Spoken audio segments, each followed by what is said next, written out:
Vous avez déjà vu ma proposition de sonde de court-circuit sans risque. Aujourd'hui, je l'assemble de façon permanente et je recherche des courts-circuits sur des PCB.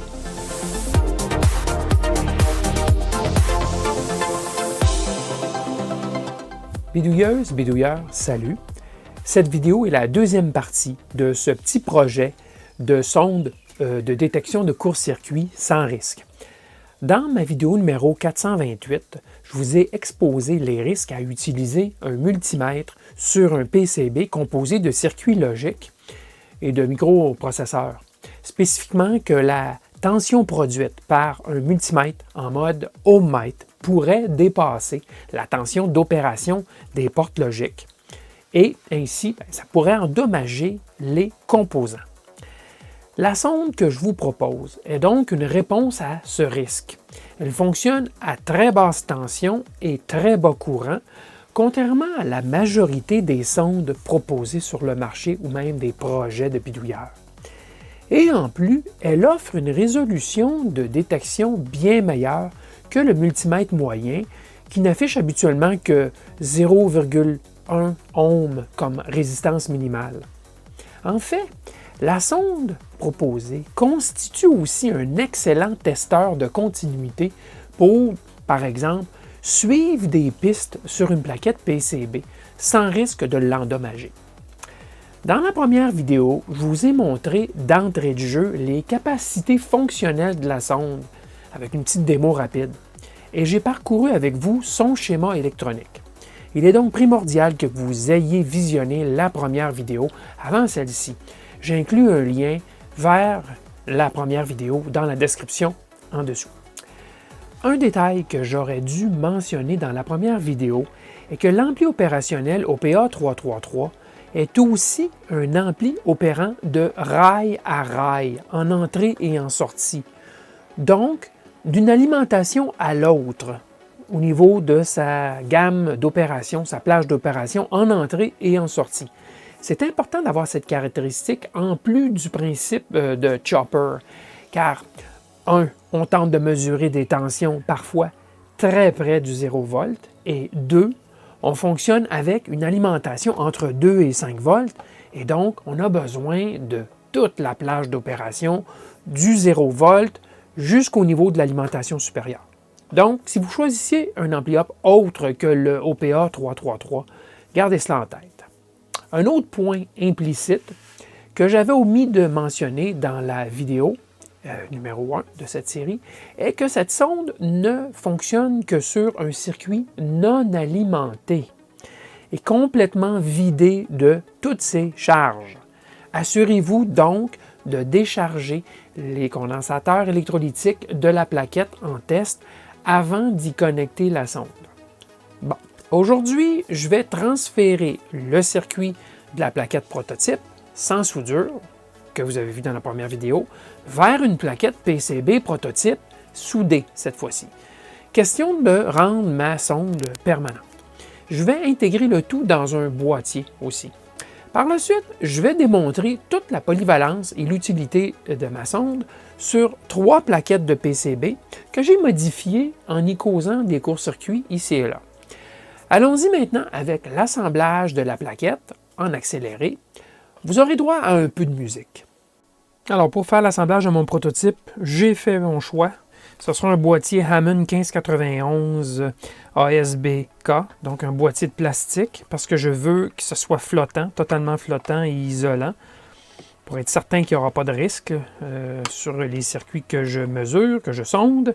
Et je me suis découpé une plaquette de circuits imprimés.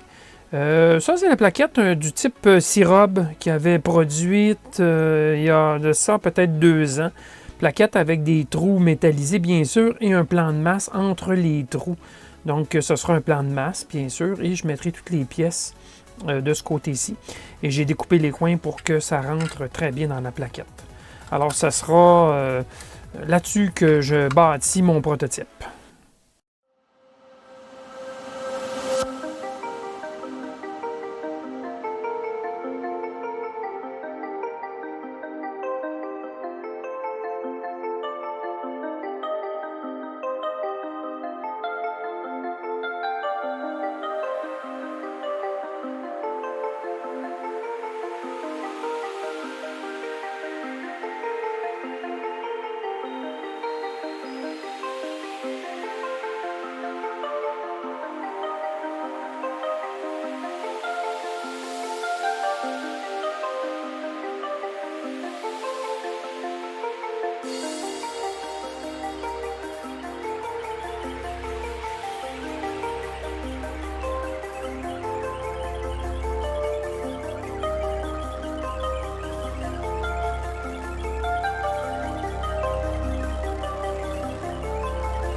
Alors, voici le résultat final après environ 2h30 de travail, d'assemblage.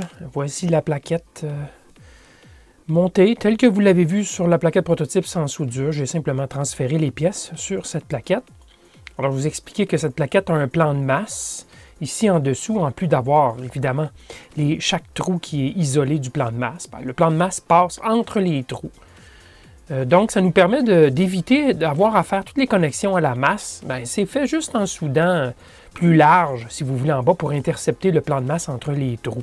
Donc, ça aide beaucoup. Et les fils que vous voyez qui restent, c'est quelques signaux et les alimentations qui vont dans les différents endroits du circuit. Donc, c'est fait point à point, comme on dit. Ce n'est rien de très, très beau. Ça n'a rien à voir avec une belle plaquette circuit imprimé fabriquée.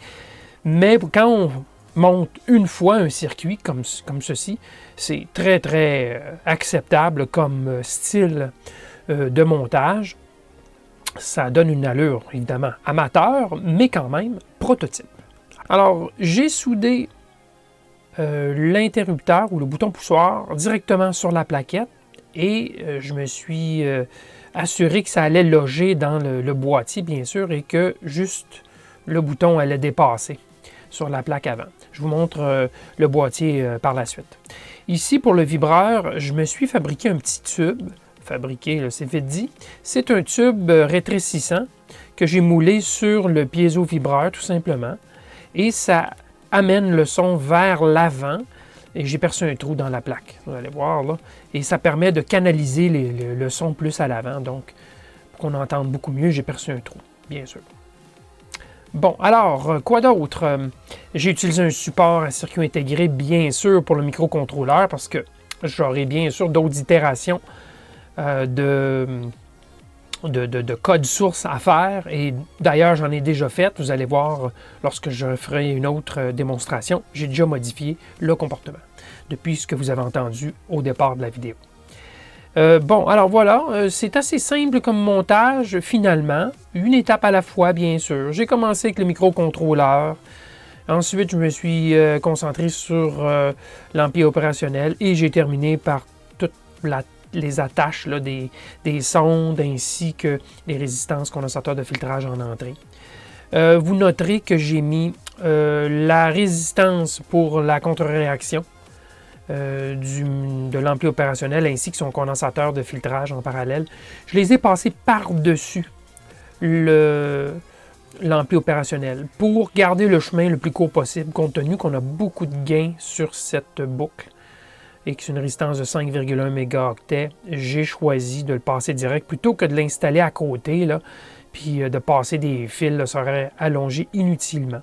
Donc, bien sûr, si je dois remplacer l'ampli opérationnel, j'aurai un petit peu de travail à faire. Il faudra que j'enlève ceci.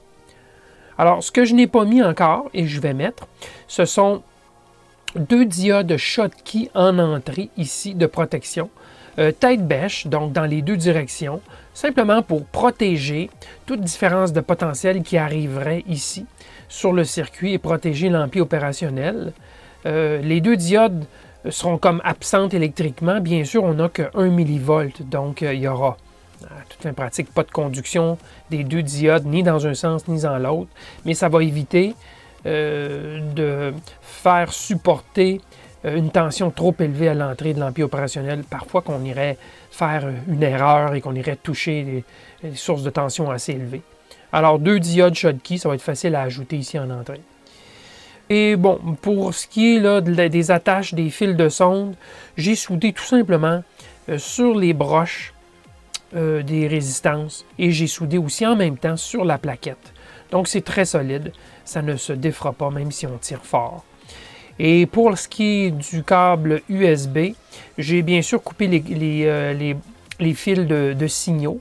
Je n'ai gardé que l'alimentation, donc masse et plus 5 volts. J'ai attaché, comme vous voyez à travers de la colle chaude ici, j'ai attaché la gaine avec un fil que j'ai soudé l'autre côté. Et j'ai inondé ça de colle chaude et là, c'est collé, ça ne bougera plus. Il fallait surtout faire attention parce que les fils USB sont très, très petits. Et il ne faut pas que ça tire trop fort. Donc là, c'est bien, bien solide. Une fois inséré en plus dans le boîtier, ça maintient en place solidement puisque les fils sont essentiellement pincés là, sur le boîtier. Alors voilà, j'ai percé 2 trous, un pour le son, un pour le bouton poussoir, et bien sûr, toutes les choses s'alignent bien. Et j'ai fait des entailles, des encoches ici pour les fils. Alors, je peux insérer la plaquette très bien, sans difficulté. Les fils prennent leur place et je peux insérer le tout en prenant soin, bien sûr, d'aligner le bouton poussoir, bébert. Voilà, c'est fait. Et le tout se ferme juste bien avec le couvercle une fois que tout est inséré correctement. Bébert. Allô? Insère ça comme il faut. Voilà. Voilà. Alors, voici comment l'interrupteur ressort. La plaquette est insérée en place. Et je peux mettre le couvercle tout simplement comme ceci. Poser les 4 vis et vous faire une petite démonstration. Alors, voilà l'allure finale de la sonde de court-circuit une fois intégrée dans son boîtier. Moi, je suis satisfait de l'apparence. Puis satisfait, sans être émerveillé, là. Je trouve que ça fait juste bien. Et bon, voici le câble USB, bien sûr, qui servira à alimenter mon circuit, que je vais alimenter avec un accumulateur comme ceci, de 5 volts USB. Donc, c'est flottant, l'ensemble est flottant, donc je peux aller fouiller n'importe où avec ça sans risque d'endommager quelques circuits que ce soit. S'il y avait quelques risques, ben là, il n'y en aura pas, c'est certain. Alors, pour ce qui est des sondes, j'ai choisi, comme je vous ai mentionné, sonde rouge et sonde noire. Dans le circuit, ça n'aura pas d'impact avec 1 mV de différence de potentiel ici, là.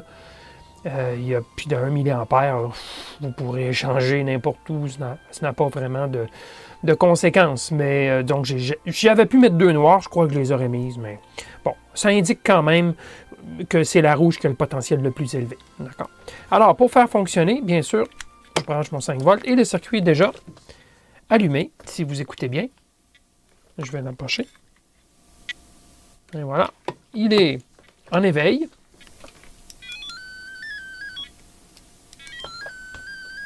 Je fais mon 0. On appelle ça un 0, mais disons, là, c'est une normalisation de la résistance sur le testeur. Alors, vous voulez certainement que je vous fasse une petite démonstration du résultat final. Ben, allons-y. Alors, voici une plaquette de microcontrôleur ici, vieille plaquette des années 80, et une banque de puces RAM dynamique. J'ai volontairement court-circuité 2 lignes. Je ne sais pas si c'est 2 lignes d'adresse ou de données. Je crois que c'est 2 lignes de données. Là. Mais j'ai court-circuité et ces lignes-là, vous pouvez voir les pistes, là, elles parcourent toutes ces puces. Alors, je vais vous montrer sous laquelle des puces les 2 lignes sont court-circuitées. Alors, je commence ici.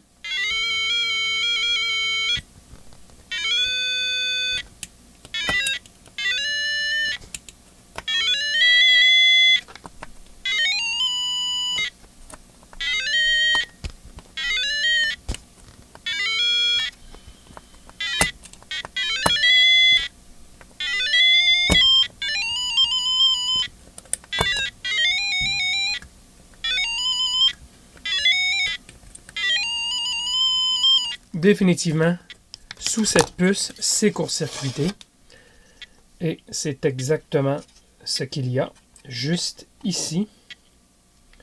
Pas certain que vous allez le voir, au bout de mon doigt, j'ai court-circuité 2 broches sur cette puce. Alors, vous voyez, avec des pistes qui sont fines ici, c'est relativement fin comme piste, puisque ce ne sont pas des pistes de fort courant, ce sont des petites pistes qui passent entre les broches. Aucune difficulté à trouver sur laquelle des broches il y a court-circuit. Ça, c'en était une facile. Maintenant, j'ai aussi court-circuité les alimentations. Regardez tous ces condensateurs, là. Ben, il y en a un, là, j'ai court-circuité les broches en dessous. Alors, on va le trouver. Garanti. Je vais m'assurer d'avoir normalisé. OK, c'est fait. Alors, je commence ici.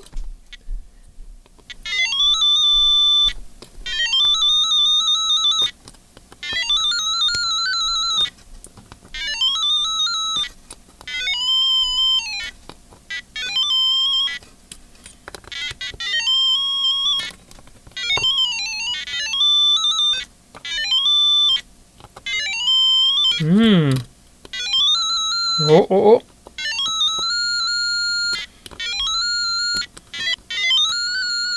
Ici, ça va plus aigu un peu. Alors, définitivement plus grave.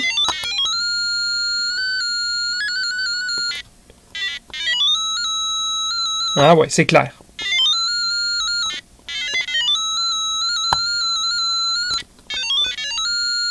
Alors, ce ne sont pas... Ah, ça, c'est plus grave ici. Alors, ce ne sont pas les condensateurs. Un des condensateurs qui est court-circuité.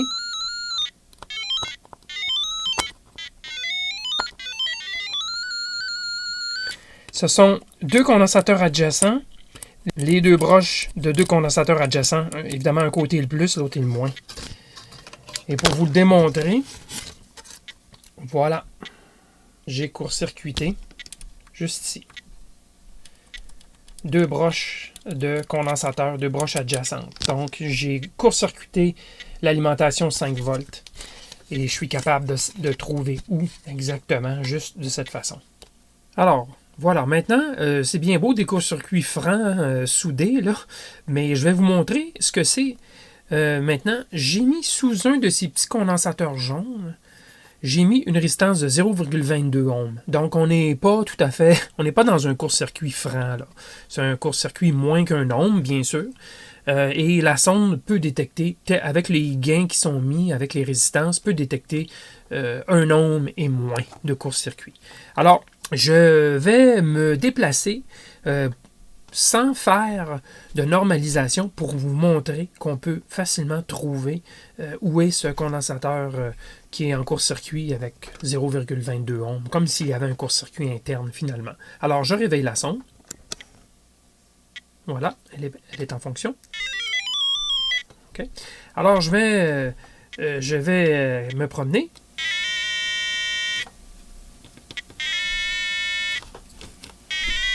Hop, ça monte. Ouais, ça monte définitivement.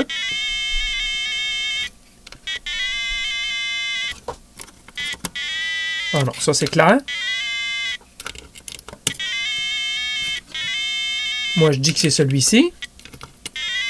Un peu plus grave. Plus grave. Plus grave. C'est celui-ci. Bien dit celui-ci. Et oui. C'est bien celui-ci. J'y ai mis une résistance de 0,22 ohms. Maintenant, je pourrais faire le même test en faisant une normalisation sur un des condensateurs. Avant de commencer, je peux simplement placer mes sondes, bien sûr, comme ça.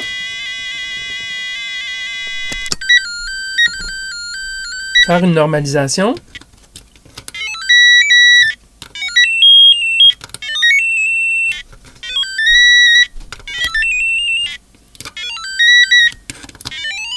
Vous voyez qu'on n'en sort pas. Aucun doute. C'est celui-ci. Après avoir fait une normalisation de 0,22 ohms plutôt que une normalisation de court-circuit au bout des sondes. Pour l'essai suivant, on peut dire que c'est le test ultime. Vous avez 3 condensateurs, je les ai encerclés, sont en parallèle sur les deux mêmes pistes larges, ces 3 condensateurs, et je vais déterminer lequel est remplacé par un bout de fil, donc un court-circuit. On voit bien les pistes quand même très larges. Okay? Alors, je vais quand même être capable de déterminer lequel des 3 est un bout de fil et non pas un condensateur.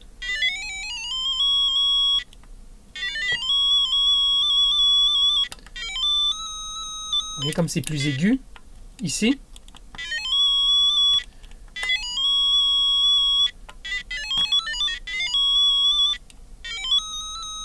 Définitivement, c'est celui-ci le plus aigu. Et ça correspond, bien sûr, au petit bout de fil. Certains vont se demander quand passer à la sonde de court-circuit plutôt que d'utiliser uniquement un multimètre. Car il faut évidemment suspecter qu'il y ait un court-circuit à détecter pour se dire « je vais prendre ma sonde de court-circuit ». Bien sûr, tout cela suppose un jugement préalable sur la condition de la plaquette en trouble. Et ça, ça vient avec l'expérience et les manipulations qu'on fait au préalable. Mais laissez-moi quand même vous donner deux exemples très communs. D'abord, vous sondez une alimentation au multimètre, car elle ne sort rien comme tension. Vous êtes en mode voltmètre, bien sûr. Elle ne sort rien ou quasi rien. Mais le régulateur de tension dégage quand même de la chaleur au toucher ou même à la caméra thermique. Ça sent le court-circuit d'un des condensateurs de filtrage, qu'il soit de type électrolytique ou au tantale. La sonde vous aidera dans ce cas à localiser le condensateur fautif. Maintenant, un autre exemple. Il y a un problème de microcontrôleur ou microprocesseur sur une plaque PCB. Le micro ne démarre tout simplement pas. Vous sondez les alimentations et tout est nominal. Et l'horloge du CPU, vous la sondez aussi et elle est présente. Vous sondez ensuite le bus de données à l'oscilloscope, ligne par ligne, pour voir de l'activité, des niveaux logiques haut et bas propres. Mais voilà que deux lignes de données adjacentes montrent un comportement douteux, des niveaux mitoyens, pas attendus sur des circuits logiques comme haut et bas. Il est possible qu'il y ait court-circuit entre les deux lignes de données. Et la sonde va nous aider à confirmer cela de façon sécuritaire et même à trouver l'endroit exact du court-circuit. Quoi qu'il en soit, il n'y a aucun risque à vérifier la présence d'un court-circuit avec cette sonde. Si vous entendez une élévation de la tonalité, c'est qu'il y a présence d'une résistance de moins d'un ohm à l'endroit où vous sondez. Vous pourriez ensuite vous demander, est-ce que c'est attendu, cette très basse résistance, ou c'est anormal? D'où l'utilité de la sonde. Bon, j'aimerais vous montrer le code source du microcontrôleur, mais je vous garde ça pour la troisième et dernière vidéo de cette série, à suivre prochainement donc. Vous aimez cette vidéo? Un pouce vers le haut serait bien apprécié. Et n'oubliez pas de vous abonner à ma chaîne en cliquant sur le bouton « S'abonner » juste en dessous. Merci et à la prochaine.